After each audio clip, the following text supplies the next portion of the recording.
अनचाही छुट्टियां। सिस्टर मरिया की गीती से बात हुए 3 दिन हो गए थे। वह अपने नाश्ते के दलिये को छेड़ रही थी जब श्रेया, जो एक बड़ी लड़की थी, उसके कंधे पर थपथपाई। सिस्टर मरिया तुम्हें अपने ऑफिस में बुला रही हैं, श्रेया ने कहा। अभी। गीती का चम्मच उसकी कटोरी में गिर गया। लगभग खाली डाइनिंग हॉल में बची हुई कुछ लड़कियों ने दिलचस्पी से देखा। नाश्ते के दौरान प्रिंसिपल के ऑफिस में बुलाया जाना असामान्य था। ललिता ने मेज के नीचे गीती का हाथ पकड़ लिया।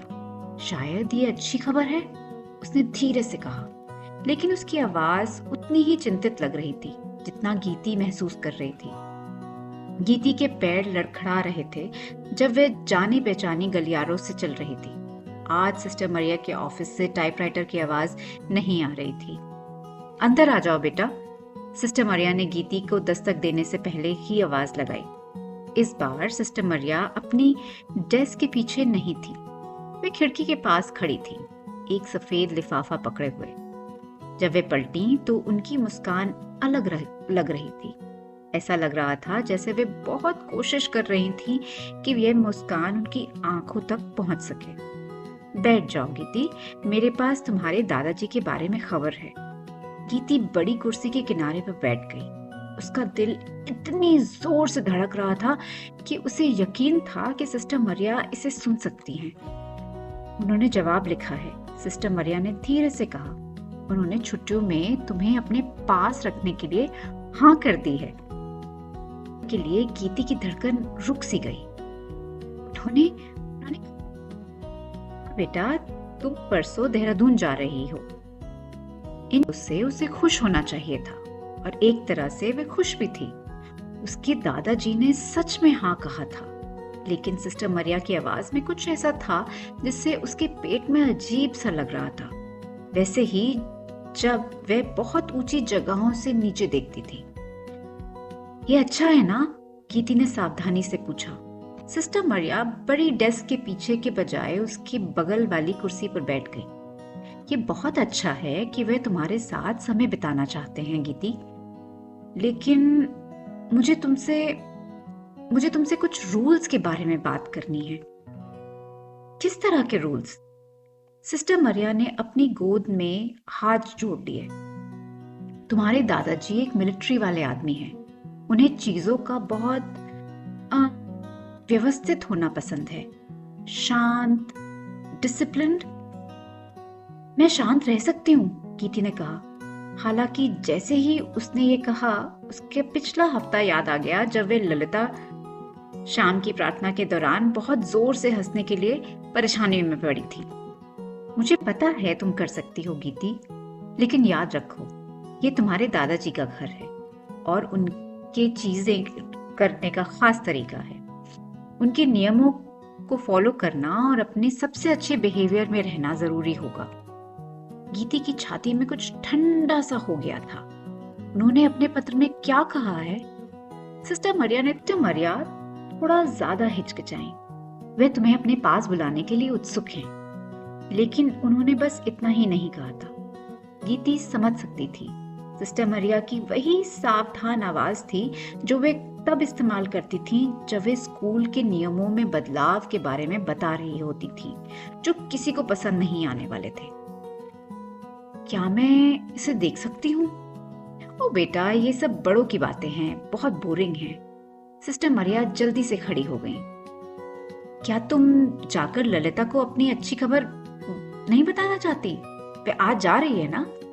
गीती ने सिर हिलाया और कुर्सी से नीचे उतर आई, लेकिन उसकी खुशी अब अलग महसूस हो रही थी। यह चिंता और सवालों के लिए मिली हुई थी जिनका जवाब सिस्टर मरिया नहीं देंगी।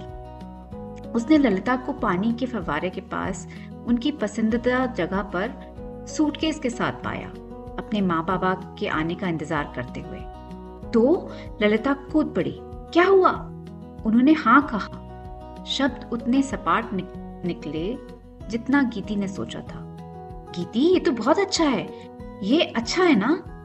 लेकिन ललिता की मुस्कान फीकी पड़ गई जब उसने गीती का चेहरा देखा। क्या हुआ? मुझे नहीं पता, शायद कुछ नहीं। गीती फव्वारे के किनारे बैठ गई। सिस्टर मरिया किसी बात को लेकर चिंतित लग रही थी। वे लगातार इस बारे में बता रही थी कि मुझे अपने सबसे अच्छे बिहेवियर में रहना है और उनके नियमों को फॉलो करने की जरूरत है। दादा दादी का तो हमेशा कोई ना कोई नियम होता है, ललिता ने कहा। तुम्हारे दादा दादी जैसे नहीं हैं वे तुम्हें पेड़ों पर चढ़ने देते हैं और खाने से पहले मिठाई खाने देते हैं और देर रात तक कहानियां सुनाते हुए जागने देते हैं। वे एक पल के लिए चुपचाप बैठी, फव्वारे से टपकते पानी को देखते हुए। शायद, ललिता ने आखिर में कहा, उन्हें बस तुम्हारे आसपास रहने की आदत डालने के लिए समय चाहिए। शायद जब वे देखेंगे कि तुम कितनी अच्छी हो तो वे थोड़े आराम से हो जाएंगे। शायद, गीती ने कहा, लेकिन वह सिस्टर मरिया की बहुत ज्यादा चमकदार मुस्कान और उनके पत्र ना दिखाने के तरीके के बारे में सोचती रही। बाद में उस शाम ललिता के माँ बाप उसे गले लगाकर और हंसते हुए और हर दिन लिखने के वादे के साथ ले गए। गीती अकेले अपने हॉस्टल के कमरे में बैठी थी। सिस्टर मरिया ने उसे अपना छोटा सूटकेस पैक करने में मदद की थी। उसकी 3 स्कूल ड्रेसेस, चर्च के लिए उसकी एक अच्छी ड्रेस, उसके कुछ किताबें और उसके माँ बाबा की तस्वीर।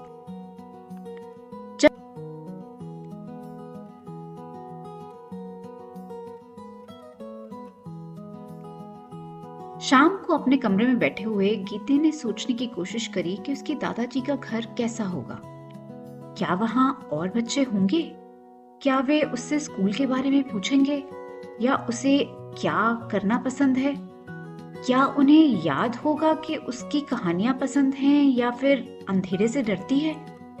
या क्या वे उसे बस एक प्रॉब्लम के रूप में देखेंगे जो कि छुट्टियां खत्म होने तक संभालनी थी?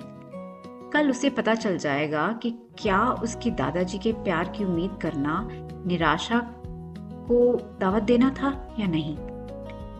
अपने ऑफिस में सिस्टर मरिया अकेली बैठी थी। लैम्प की रोशनी में कर्नल राठौर का पत्र फिर से पढ़ती हुई। सेवा में 27 अप्रैल 1987। Sister Maria D'Cruz, principal saint Mary's academy. आदरणीय सिस्टर, मुझे गीती की छुट्टियों की व्यवस्था के बारे में आपका पत्र मिला। काफी सोचने के बाद मैंने आने वाले स्कूल ब्रेक के दौरान उसे थोड़े समय के लिए स्वीकार करने का फैसला किया है। हालांकि मुझे अपनी उम्मीद के बारे में स्पष्ट होना चाहिए। मेरा घर अनुशासन और व्यवस्था पर चलता है। मैं हर समय पूरी आज्ञाकारिता, सही तरीके और सम्मानजनक व्यवहार ही उम्मीद करता हूँ। मैं अपने दैनिक दिनचर्या में किसी भी तरह की रुकावट, शोर या उस तरह की शरारती व्यवहार को बर्दाश्त नहीं करूंगा जो बच्चे अक्सर दिखाते हैं। गीती को समझाना होगा कि वह मेरे घर में एक मेहमान है, स्थायी निवासी है। मैं इस व्यवस्था के लिए केवल इस ब्रेक के लिए ही सहमत हो रहा हूँ। अगर इस ब्रेक के दौरान किसी भी समय उसका आचरण असंतोषजनक है तो मैं उसे तुरंत कॉन्वेंट वापस भेज दूंगा। मुझे विश्वास है कि आप उसे तदनुसार तैयार करेंगी और सुनिश्चित करेंगी कि वह इस मौके की गंभीरता को समझती है। सादर नमन, कर्नल HS राठौर, सेवानिवृत्त। सिस्टर मरिया ने भारी दिल से पत्र मोड़ दिया। वे एक जिंदा दिल 9 साल की बच्ची को इतनी सख्त उम्मीदों के लिए कैसे तैयार करे? गीती की स्वाभाविक खुशी और जिज्ञासा ही वह चीज थी जो उसे खास बनाती थी, और यही वह चीज थी जिसे उसने दादाजी दबाने की कोशिश कर रहे थे। उन्होंने एक प्रार्थना कही कि किसी तरह, बस किसी भी तरह वे एक दूसरे तक पहुंच जाएं, क्योंकि अगर वे नहीं पहुंचे तो गीती को पता चल जाएगा कि कुछ तरह की उम्मीदें सच में बस अपना दिल तोड़ने का एक तरीका होती हैं।